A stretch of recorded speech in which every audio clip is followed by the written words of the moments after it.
ఇది ప్రజల తిరుగుబాటు.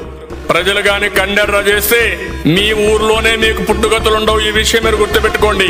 తెలుగుదేశం పార్టీ లేకుండా చేస్తాడంట. నిన్ను పుట్టించిన దేవుడు వల్ల కూడా కాదు. కబద్దార్, జాగ్రత్తగా.